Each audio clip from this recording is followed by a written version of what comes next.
Chemical City Double Reeds is a full-service double reed shop specializing in the sale of instruments, cane, accessories, and sheet music.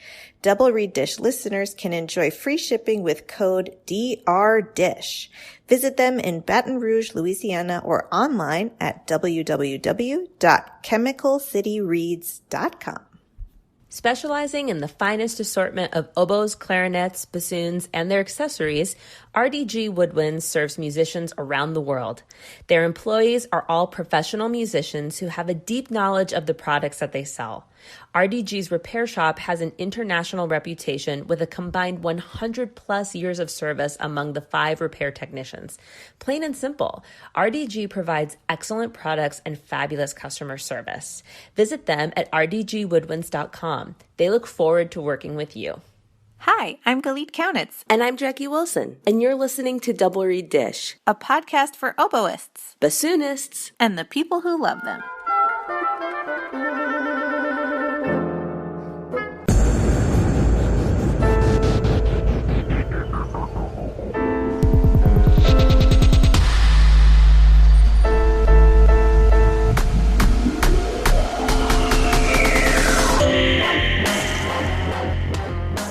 So we have a very special guest on this episode.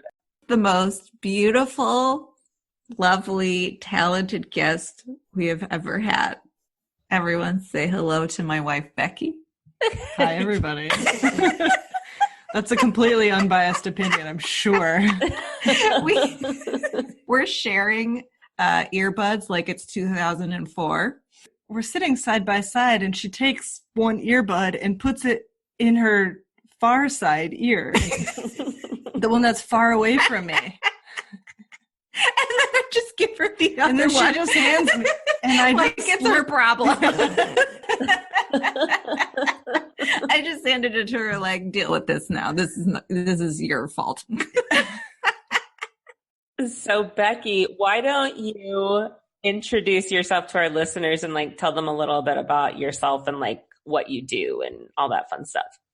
I'm a horn player and trying to be an administrator of sorts. So nonprofit mostly. Mm-hmm. And I just came back from Michigan, back to Mississippi. Thanks, COVID-19. Yeah.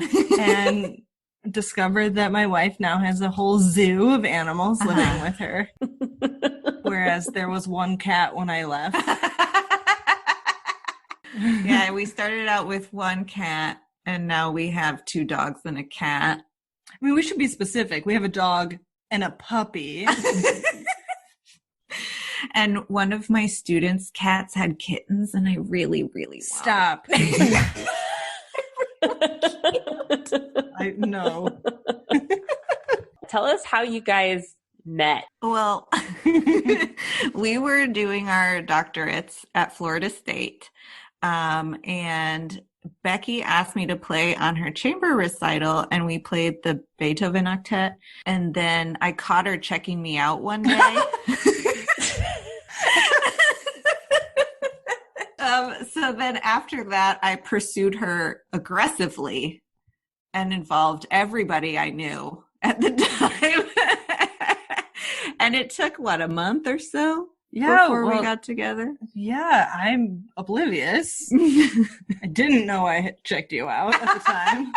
I didn't know you were pursuing me, and I didn't know that everybody knew. We've been together for 8 years now. 9?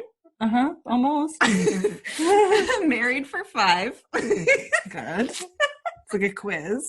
She always fails. And it all could have started because you had like a stain on your shirt or something that Beckie was like, and now here we are.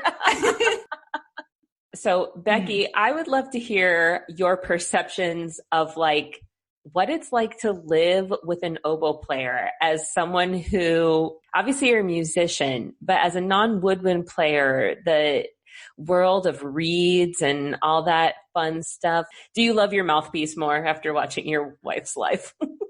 I mean, I 100% feel good about my choice to not play a reed instrument You can't really blame her. Love you both. My number one perception of living with a double reed player is there is cane everywhere. Everywhere. What's the funniest place you ever found a piece of cane? Good one. In my pocket, actually. I was... And I wasn't home. I was teaching a horn lesson and suavely put my hands in my pockets for I don't know why and stabbed myself in the finger with a piece of cane, which I, of course, screeched about, told my student what happened, and in true student form, they just blinked at me like I was crazy because they were trying to do something like play the horn. And now she's outing me for never cleaning up after myself when I shape cane. Look at the floor right now. I know, it's just like tiny daggers all over the floor. I mean, the most common place to find them obviously is in your sock. Mm-hmm. I get that a lot. Mm-hmm. The dog's mouth. That's also common. But yeah, I'd say my pocket is probably the strangest place because I was wearing dress pants. It's like I was just hanging around the reed desk in my dress pants. Ooh, I have another good one. How many times have you guys played that Reinecke trio for oboe, horn, and piano? That's a good one. A handful, I would say. I can remember twice. Have we done it more than 2 times? I don't know. I think I'm going to go with like twice. Officially twice, but I'm sure we messed around with it a few times. I think it's twice. Do you play together a lot? All like 3 pieces. I was just going to say, we've spent plenty of time on the internet Googling horn and oboe duets. There's not that much. And there's really not a lot. Composers, get on it. What is your favorite oboe piece? Like, what do you love when she plays? And then what's your least favorite? What are you like, oh my God, she has a student doing this piece or whatever? I mean, honestly, Mozart was probably my least favorite thing to listen to. And you always recognize the Sen song. Do I? Yeah. Cool. Oh, yeah. I must like that one. But wait, Galit, are you any better? Like, do you have horn repertoire that you love and know? Are you well-versed? Oh, let's see. I'm well-versed in the music of Paul Basler. Disclaimer, I did my master's with Paul Basler. So. And she did her dissertation. And I wrote my dissertation on him. So I am very familiar with the Strauss concertos. I am familiar with certain horn playing legends like Dennis Brain and Stefan Door. Okay, so Beckie, can you name famous oboe players? No, but usually she goes, Yo, guess who we have on the pod today? And she'll give me some name and I'll be like, I try to guess oboe or bassoon based on their name. Based on their name? Oh my God, that's awesome. Can you sing my noodle? No, but if I heard like a bunch of noodles, I would tell you exactly which one was yours. What about my reed crow? Sing it? You're a weirdo. Yeah, what is I say? What is she supposed to say? I'm looking at her like, you just want me to sound stupid on your podcast. Can you sing my crow? Yeah, don't worry. Everyone saw through that who's listening. So sing my reed crow. Okay. Jackie, cut it out. Cut this out. Cut this part out. Oh, I just love getting roasted. Love it. You invited me. Is there a funny or embarrassing story? Because we always ask our guests, funny or embarrassing story. Is there a roast you can give to Galit in front of our listeners? A funny story? Ooh, that's a good one. So we had only been together a few months. And so we weren't living together or anything yet. And she calls me. It was like the first day of school. First day of school. It's the day of ensemble auditions. And she calls me and she says, I went for a jog and I took a fall. And she starts laughing. I had bit through my lip. I had been jogging and I tripped on nothing, and I fell and I landed on my mouth. Okay, but who says I took a fall? Alternate said I took a fall, and she started laughing at me. In the meantime, I was bleeding everywhere. Okay, but I couldn't see you. I didn't know. All I knew is you went for a run and you took a fall. You took like a fall. My 90-year-old grandmother. When were you born in 1927? It was pretty rough. For a couple of weeks afterward, the way the scab had formed under my lower lip looked like I had a goatee for a couple of weeks. That's awesome. And we were pretty freshly dating. And I had just been gone for the summer. Have you met my girlfriend? No, who's she? The one with the goatee.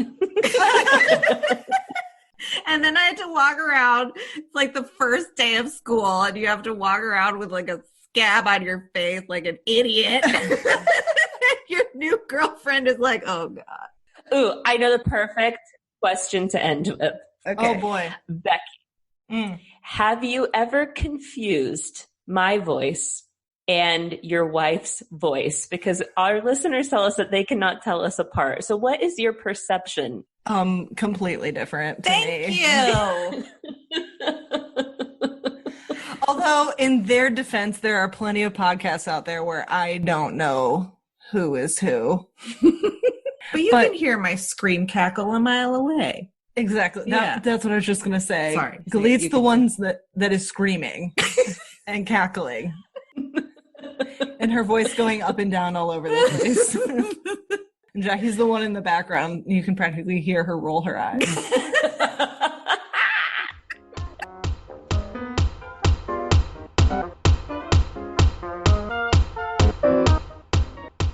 Barton cane, revolutionizing gouged, shaped, and profiled bassoon cane with precision, consistency, and love since 2012. Leave the cane processing to them. Free up time to practice. Take a romantic dinner cruise or cuddle on the couch with your cat on a rainy day and listen to the Double Reed Dish podcast. Enter coupon code Double Reed Dish Rocks My World for free shipping on your next Barton Cane order. Visit www.bartoncane.com. Edmund Nielsen Woodwinds has been serving the double reed community for 70 years. Nielsen sells a wide variety of oboe, oboe d'amore, English horn, bassoon, and contrabassoon reeds and cane, as well as reed-making accessories, reed cases, and lafrex. And of course, they have the classic Nielsen wedge knife, which features a double hollow ground and choice of handle size.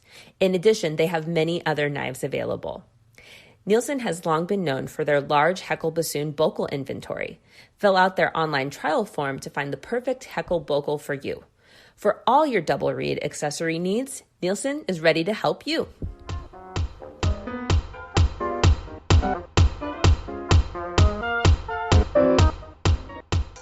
We are so excited to speak with Peter Kolkay, Associate Professor of Bassoon at Vanderbilt University Blair School of Music. Welcome, Peter.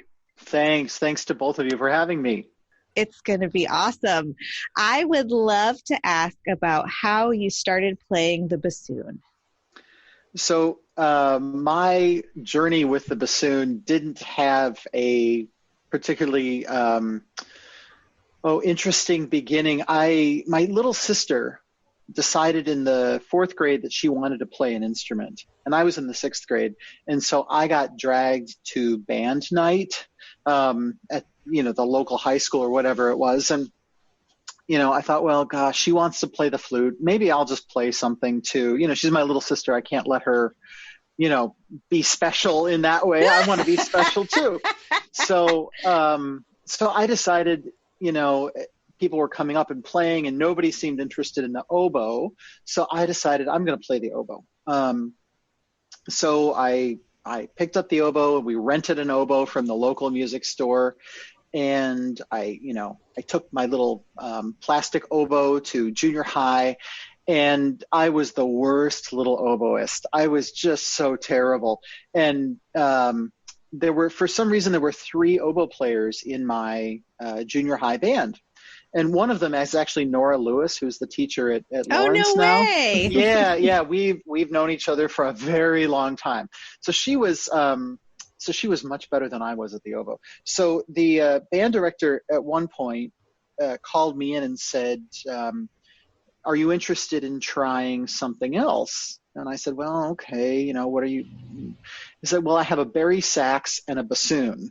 And I said, well, okay, let me go ask my parents, because I don't know. I certainly didn't know what a bassoon was.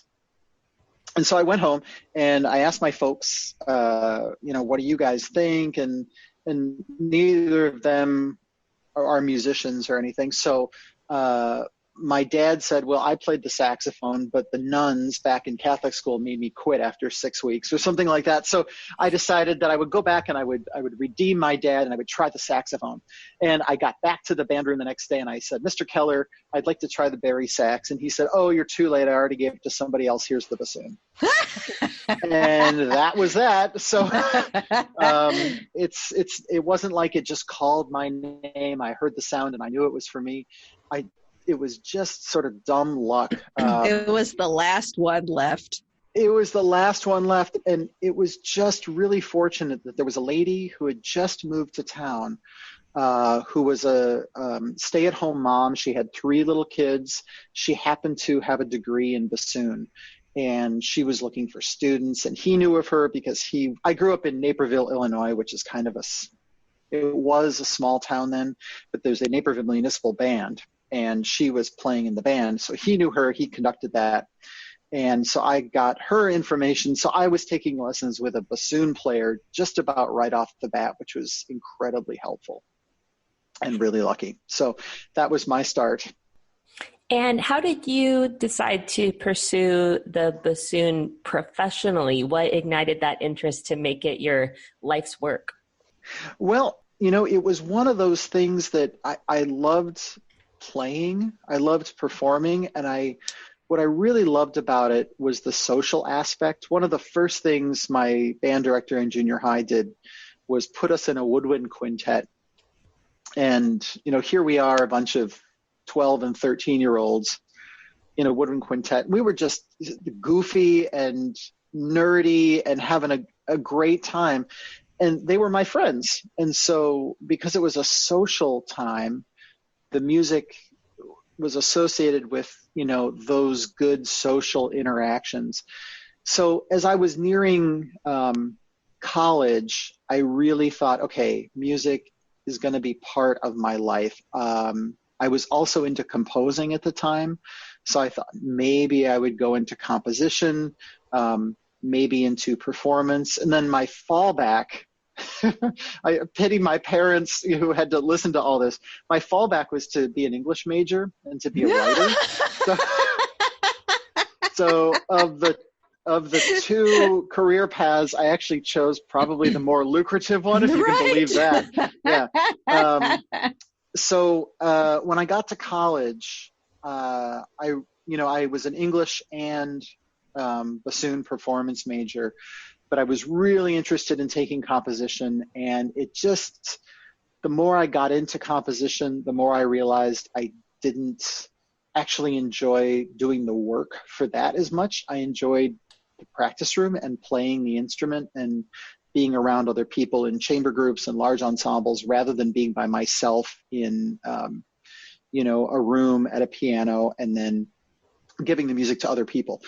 So I decided to make bassoon the main focus, and I ended up letting the English degree go after 3 years because I wanted to graduate in 4 years rather than 5. This was the age of massive student loans. So I decided 4 years, and then I went on in bassoon, and I decided that was it. I was finding success with it and enjoying it. So here I am. So what happened after you graduated from your undergraduate in Lawrence? How did you get to now your position at Vanderbilt and your really amazing performing career? Well, it's been a really circuitous route, I suppose.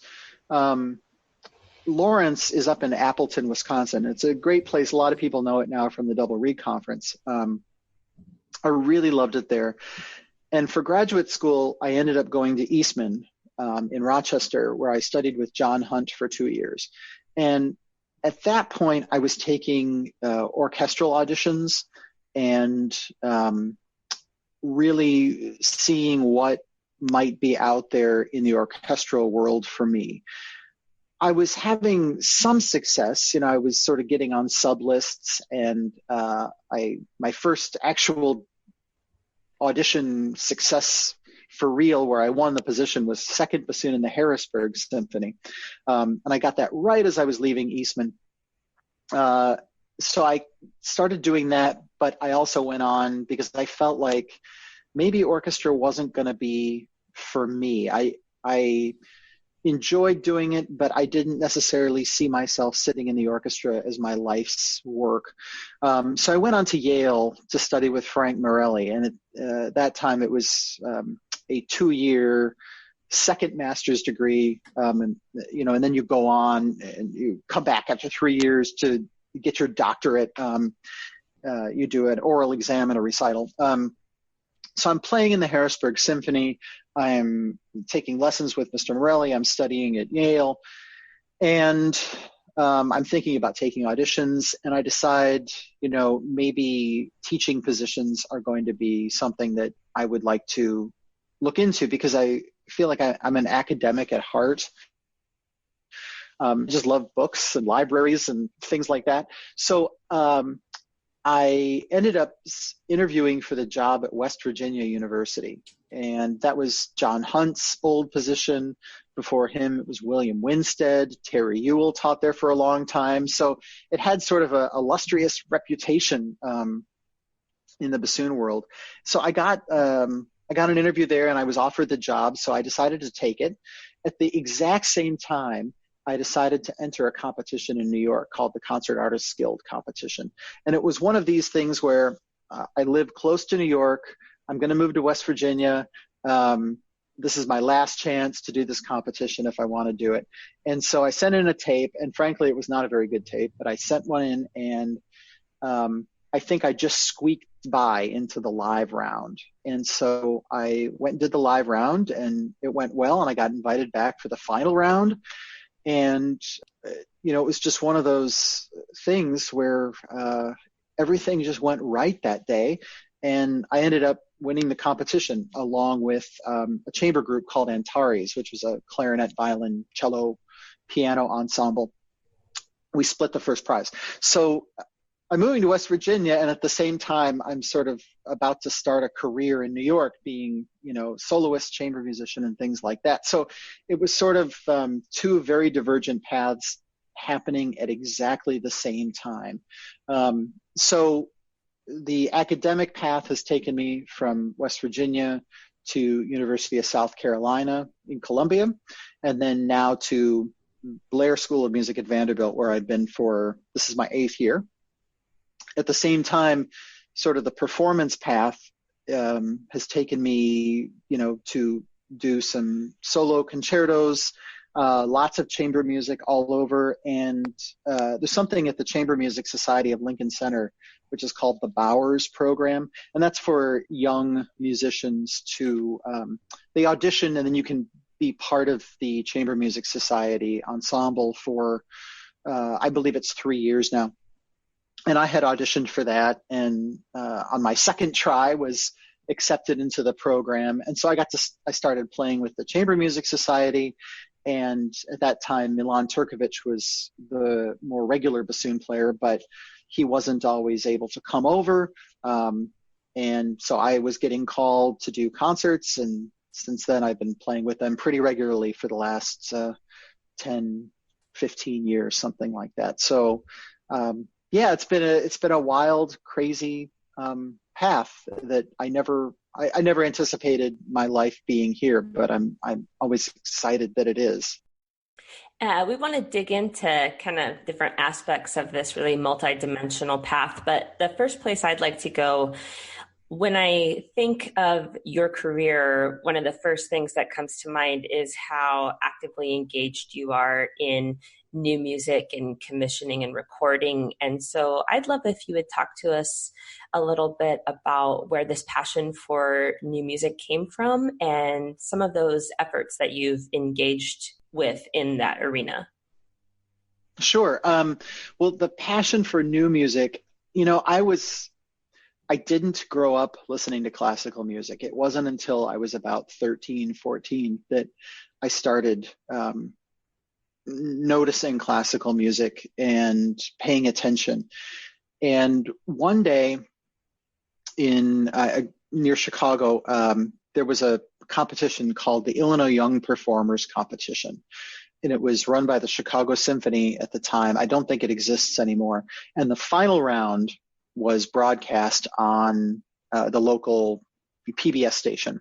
So, one night I'm flipping channels and I see these teenagers playing violin and piano and cello with the Chicago Symphony. And I'm sort of riveted by this, to think that young people can do this. And somebody came out and played the first movement of the Samuel Barber Piano Concerto. Now, I had never heard anything like that before. It wasn't Mozart, it wasn't Beethoven, it wasn't Mendelssohn, it wasn't band music. It just blew my mind. It was really assertive and aggressive and brash, but also romantic. And I just fell in love with the piece. So then we had a great public library in my hometown. I went and I started, reading about Samuel Barber and looking at books and finding about other contemporary composers. And so that was where my passion grew. I guess I never realized that people were writing music today when I was a kid. And I'll never forget, this was probably a really important experience for me. Our library had all these cassette tapes issued by Leonardo, which was a record label that produced works of women composers. So I was listening to all these pieces by women composers. And again, I don't know that it had ever occurred to me that women wrote music. And here I am, 14 years old, and my eyes are just being opened to, it's not just it's not just Beethoven, it's not just dead German guys. It could be Americans, it could be women, it could be me, it could be anybody. So from that experience, I really got into following new music. And one of the most exciting experiences I had was when I was 17. I went downtown Chicago to hear the Grant Park Symphony Orchestra play, and they were doing a Viola Concerto by Tanya Leon. And I had heard of her and her music because she was on one of these Leonardo tapes.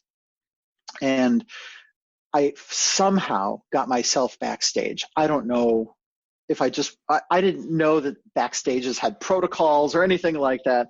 I just got myself backstage, and I went up to her and I said, "Oh, you're Tanya Leon. I'm Peter Kolkay. I play the bassoon, and I loved your piece, and I'm so excited." And I remember her saying, "Well, just keep practicing, and music will be part of your life." And so I've always remembered that. And so fast forward 20 some odd years, and I had some money to commission, and I of course wanted to go to Tanya and commission a piece. So it's a lot of those formative experiences have driven my commissioning activity. Same thing with the Katharine Hoover piece for bassoon and piano called Journey. She was another one of these composers who was on these tapes. And I had heard a piece of hers for 4 bassoons on the radio at one point, and always remembered that.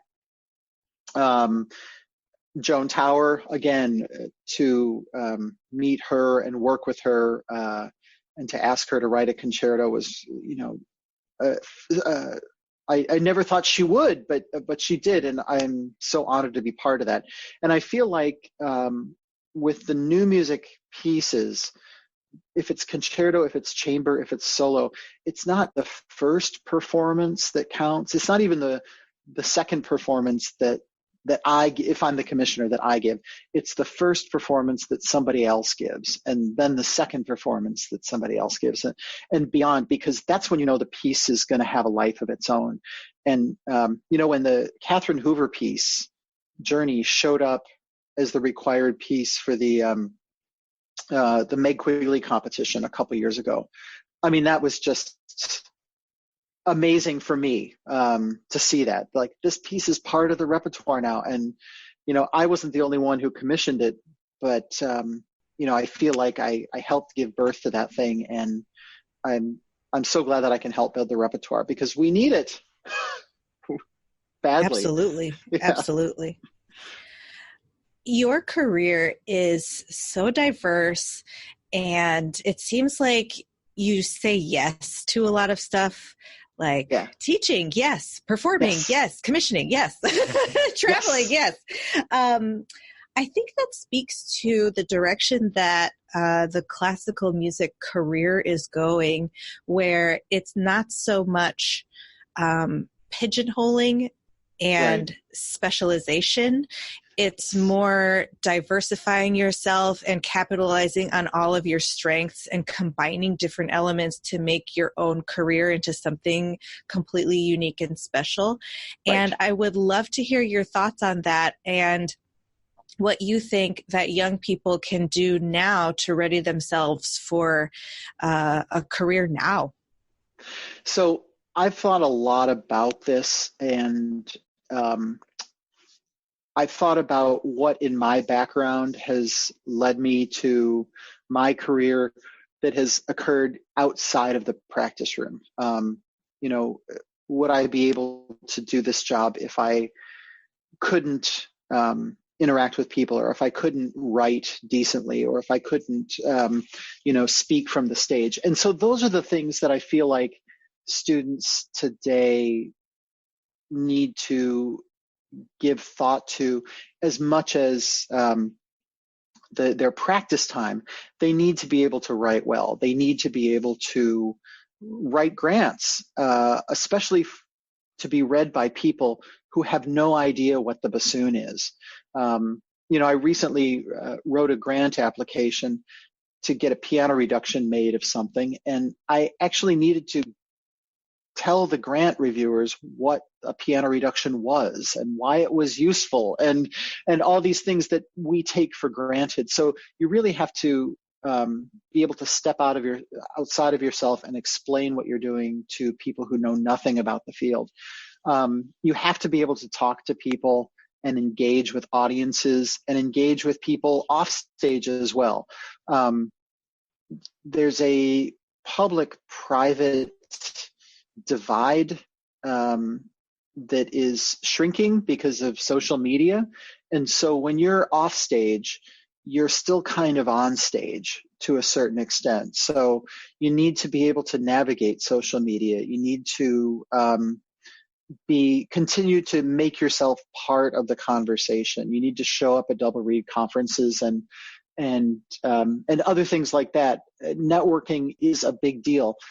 However, I say that, and I never want students to fall into the trap of that's all they need to do to be successful.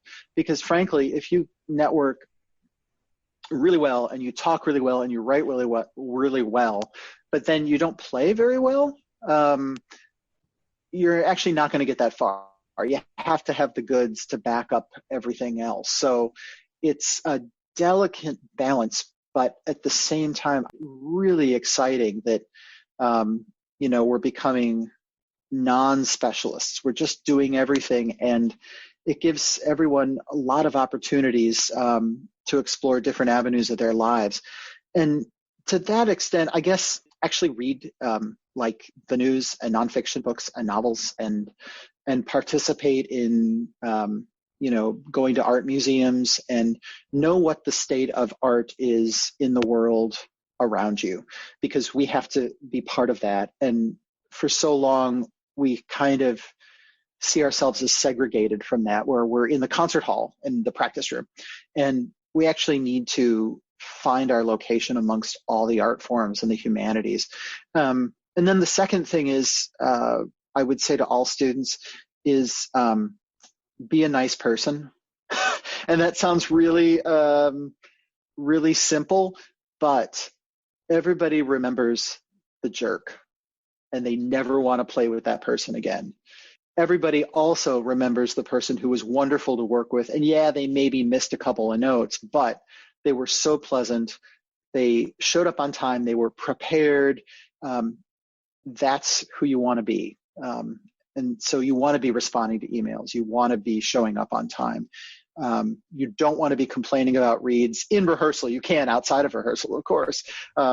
So it's those things about being a good colleague that come in really, really handy later in life. With your interest in new music and activity, are there any, you spoke of, the gratification of seeing your commissions kind of enter into the standard repertoire.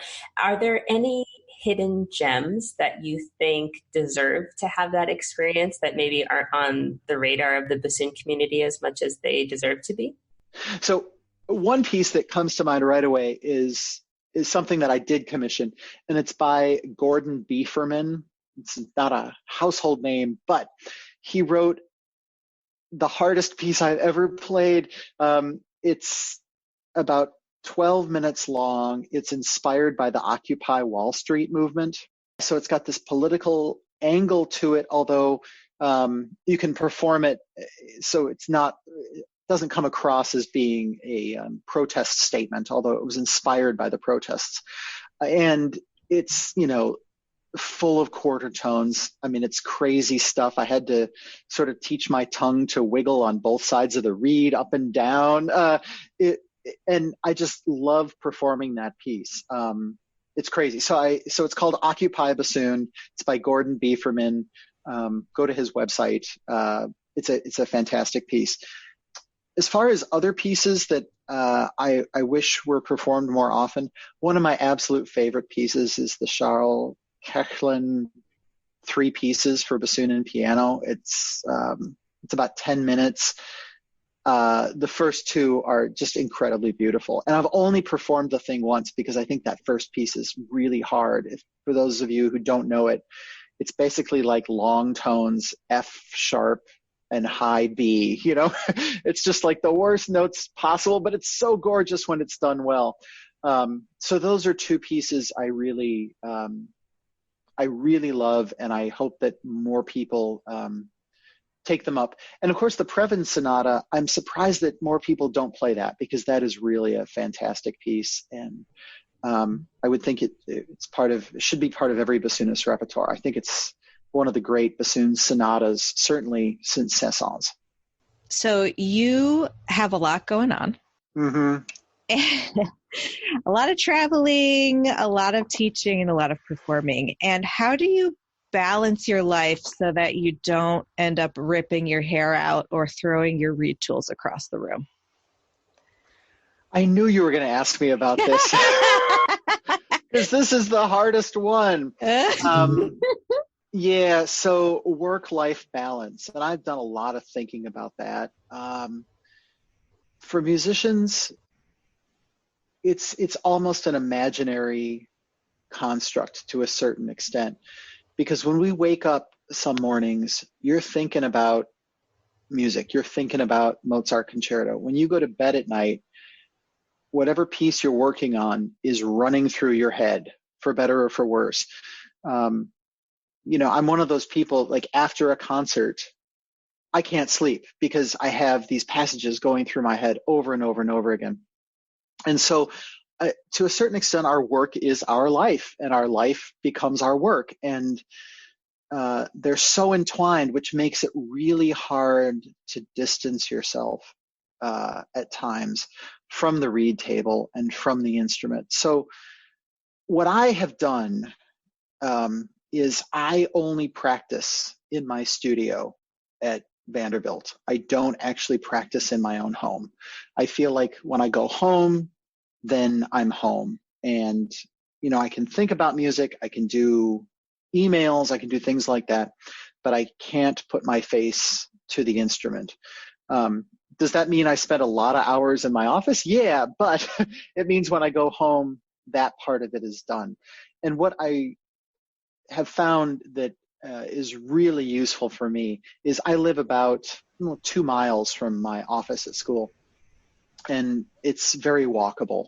So that good 40-minute walk each way in the morning and in the afternoon really can help clear your mind. So physical activity helps a lot. I'm a real avid reader, so I've always got a novel or something that I'm doing, crossword puzzles, those sorts of things, just to keep your mind, because your mind is always engaged, at least mine is. And so sometimes I just need to focus it on a non-musical thing. So that's what I would say about work-life balance. It is very difficult. And there are times, where I have to admit, have I thrown my reed tools across the room? Maybe not all the way across the room.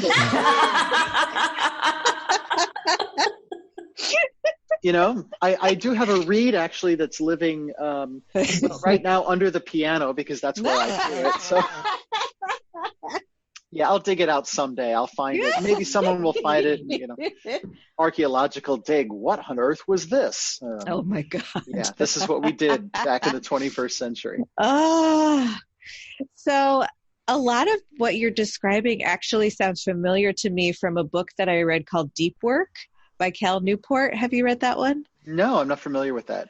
Okay, well, what you're talking about having a place that you practice and a time that you practice and walking and having the physical activity and the brain space to think about and organize your thoughts while you're walking.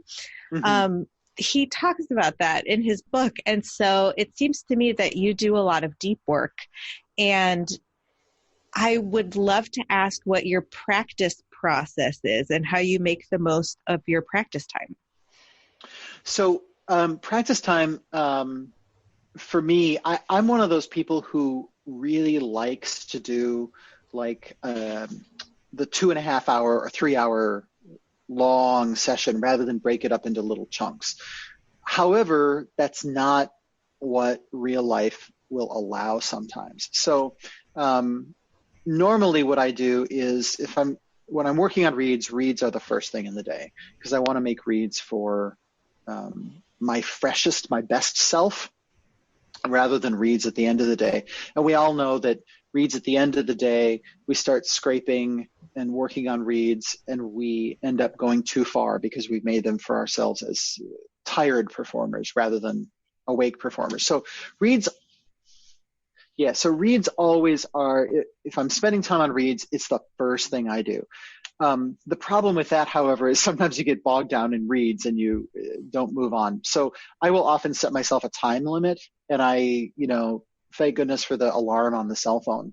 And I use that thing, and I'm like, alarm went off. I'm done with reeds. Now on to the next thing.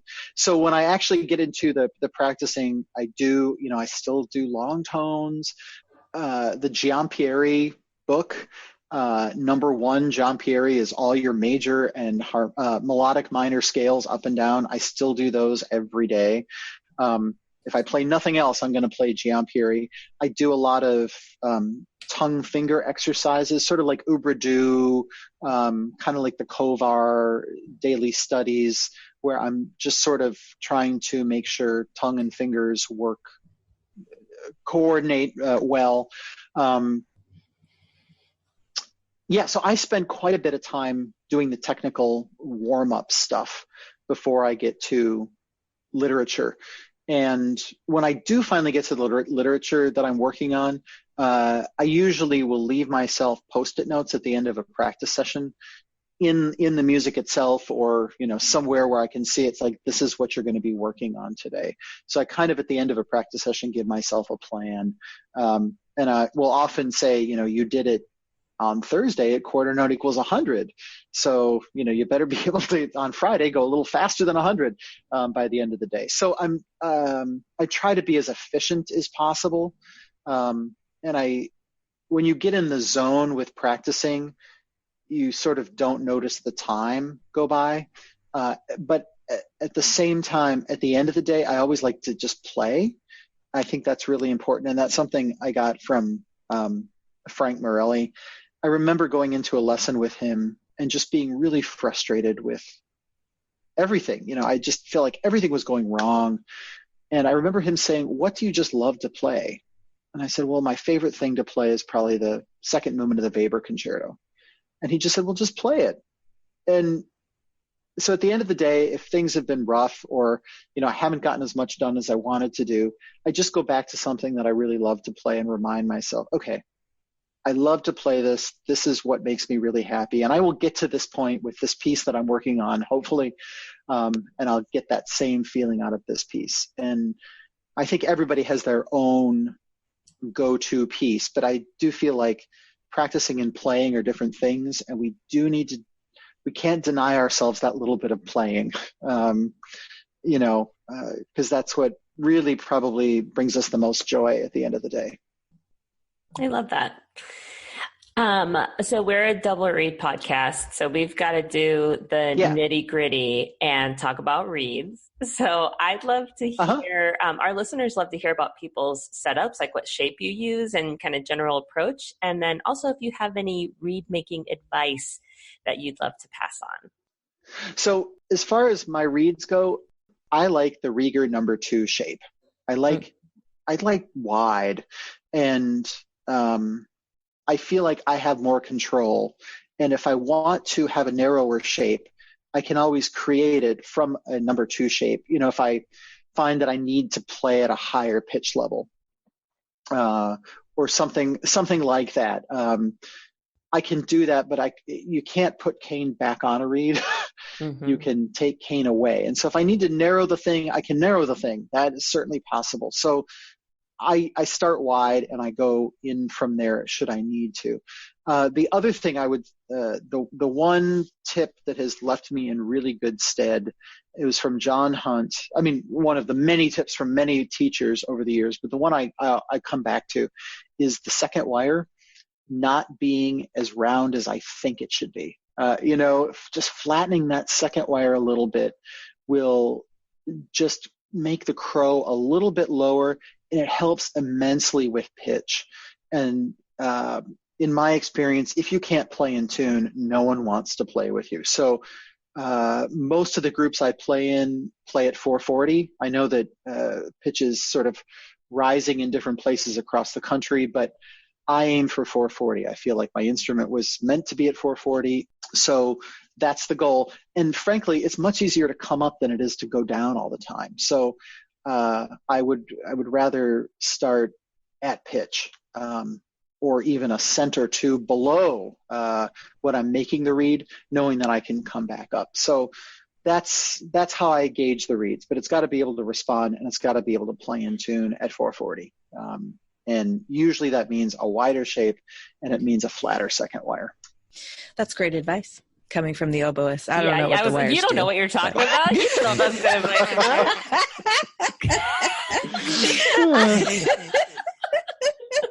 good. And for me, I don't know if your listeners are interested, but I have never learned how to make a turbine. Ever. So all my reeds, I have students come in, and I had a student, bless her heart, that's such a Southern thing to say, bless her heart, she showed me how to make a turbine, and I did it once, and when she was showing me, and that was the last time I did it. So I don't make turbines. I just have these sort of colorful little pieces of thread, and I use silk thread, by the way. Mark Goldberg started me on that.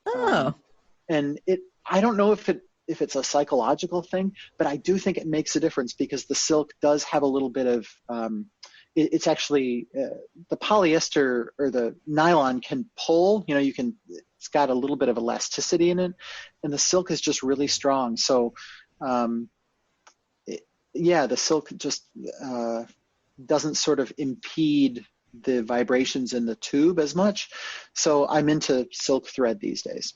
Interesting. That I can try. Try that. Yes. See what you think. In your teaching, is there a point or two that you find yourself saying over and over and over again that you wish all bassoon students would do? Well, the point about playing in tune is really important. And the way I like to think about playing in tune is use your best sound, because your best sound is more likely than not your most in tune sound. Now, there are certain notes on the bassoon that is not true for, such as low D. But our ears know if somebody's out of tune just by the timbre, right? You can tell if somebody's sharp or flat just because the sound isn't good. So if we can train our ears to find the best sound, we're also training our ears to find the most in tune sound. So I like to work with students on pitch in terms of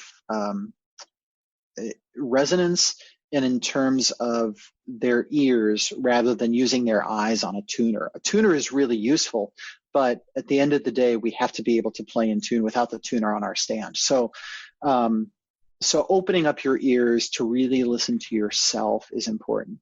And then the other thing that I say a lot is you have to be your own best teacher, which means you have to come up with practice techniques that work for you. So one of my goals is to get all of my students to develop a system for both identifying what's going wrong and also fixing what's going wrong. Because sometimes identifying what's going wrong is actually much harder than we think. We've all had a passage that if we start in the middle, it's fine. But if we back up a bar, things go wrong. Why is that? Well, there's probably something in that bar you just added that's causing hand position problems or causing tongue-finger coordination problems, or who knows. But until you can figure out exactly what's going wrong, it's really hard to fix things. So I spend a lot of time with my students talking about, okay, that it's not working. I know that it's not working. Can we figure out together what's gone wrong? Once we do that, it's easy to figure out a way to practice around that problem and to bring it back in to make it, part of your technique or fix whatever's gone wrong. So, you have to just be your own best teacher because, for most teachers, we only see you an hour a week for your lesson, and it's nothing. So you have to do a lot of the work on your own in the practice room, and that's part of your education. It's just figuring out how to do that efficiently and effectively. So we've been told this question is unfair, and you've already shouted out several pieces that you love. But as you think across solo rep, chamber rep, orchestral rep, what are some of your favorite pieces to play? Beethoven's Ninth Symphony is a piece that I could play every day and never get bored, I think. I just love that piece. I remember playing it for the first time and how tired I was at the end of it. You just nonstop playing for like 70 minutes. But sitting in the orchestra and having all that sound around you. And I have to admit, I love Bolero. I love it. And I don't even have to be playing the solo part. I love playing the second part. It doesn't matter. I just love being in the orchestra for that piece. Just all that sound around you is just so exciting. That's probably my guilty pleasure. I know a lot of people don't like playing Bolero, but I was going to say controversial. I know. I love being in the midst of that sound. As far as chamber music goes, it's that's Mozart quintet with piano and winds. Just never gets old. Every time I play it with new people, it becomes a new piece. It's really incredible. I also love the Mozart Sonata for bassoon and cello, which may or may not be really by Mozart. I think it's got to be by Mozart because it's so great. I love playing that piece. It's so much fun. And it just treats the instrument so well. And then the Nielsen Quintet is just up there with Beethoven 9 for me. It's one of those pieces where actually I don't know that I like listening to it as much as I like playing it. We all have pieces like that. So those are some of my go-to favorites. Oh, and the Soldier's Tale, Stravinsky Soldier's Tale. There's never a time I've done that where I haven't thought, wow, what an amazing experience. I'm so lucky that I get to play this piece. I'm so grateful that he wrote a bassoon part in it. And Poulenc Trio, I guess I could go on. Poulenc Trio, I love, there's so many pieces that I love. So all of the pieces. Yeah, As far as the solo repertoire, I love Joan Tower's concerto. I think it's just fantastic. The Weber concerto is amazing. The Saint-Saëns sonata, I'll never get bored of that one. Previn sonata always brings me so much joy. The new Mark Anthony Turnage piece for bassoon and string quartet is really incredible. There's only a few pieces that I really don't like where I see it coming and I'm like, oh no. Tell us. No, just kidding. Just kidding.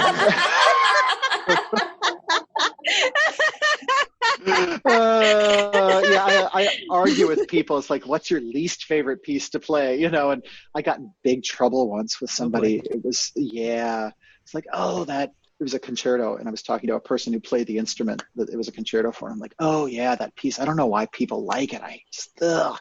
And I don't think she's spoken to me since. I mean, that just ended that relationship right there. Yeah. Was she an oboist?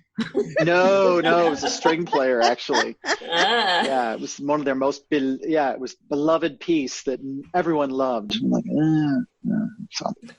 Everyone minus one. Yes, exactly. Actually, since then, I found somebody else who doesn't like it. So I feel like there's two of us now in that pile. Would you share with us a favorite memory from being on stage? I guess one memory that I think, this can't possibly have happened to me. It was just so amazing. Was when I played it was my New York debut recital at Weill Hall, and this was 2002. So an awfully long time ago. And Elliott Carter had written two pieces that I was playing. One was a premiere.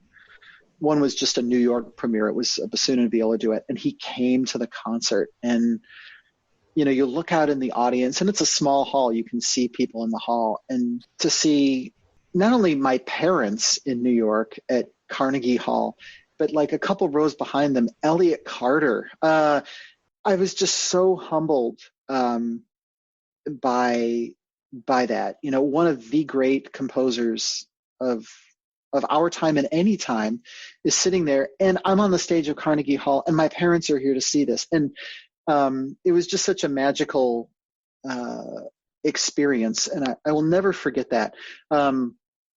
I'll also never forget the time I was about to walk out on stage to do Harold Meltzer's double concerto for two bassoons and strings, which is called Full Faith and Credit, which is a great piece. And I can't remember where I was, but all of a sudden I hear this boing come from my bassoon. I'm about to walk on stage. There's no turning back. And I just hoping for the best. And, it was just a tension spring. It has your low G key on the bassoon. And it's one of those things where it can still work without. It doesn't quite work as well, but at least if you're at the right angle, it still works. And so we got through the piece, and then I went backstage and figured out what had gone wrong. But yeah, I'll never forget that, the fear. It's like, well, now or never, here we go. And just your heart drops into your feet. Yes. Yeah.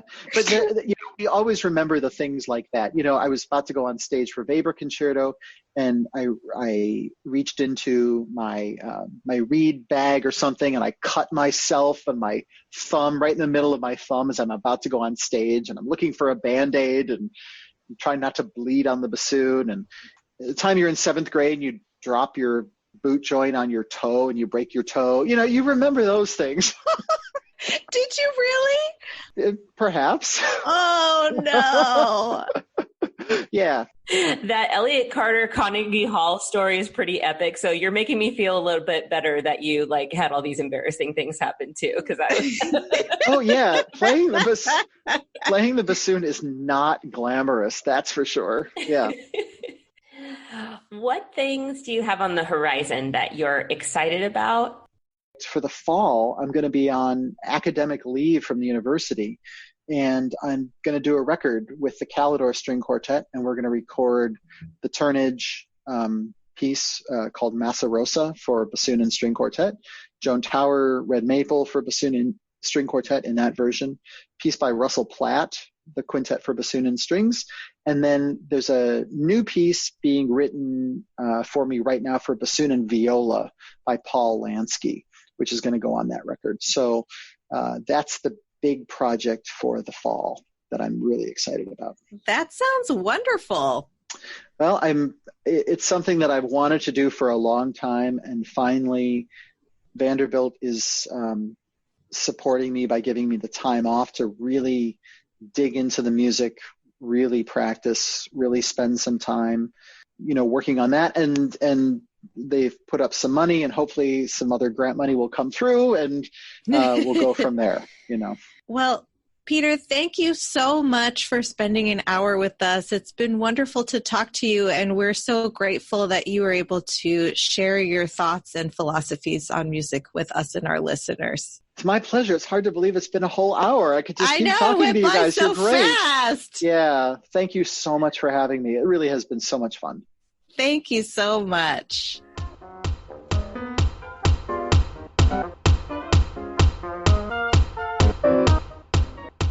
We hope you loved that interview and want you to join us on our social media platforms. We are available on Facebook, Instagram, and Twitter, and you can listen on Google Play, Spotify, iTunes, SoundCloud, everywhere. All of them? All of them. We're everywhere. Beckie, who do we have joining us on the next episode of Double Reed Dish? You have Celeste Johnson, who's the Associate Professor of Oboe at the University of Missouri, Kansas City Conservatory. And I definitely knew she was an oboist based on her name. I guess, right. Beckie, it's time to end this nerd parade. Go make reeds and clean up your cane.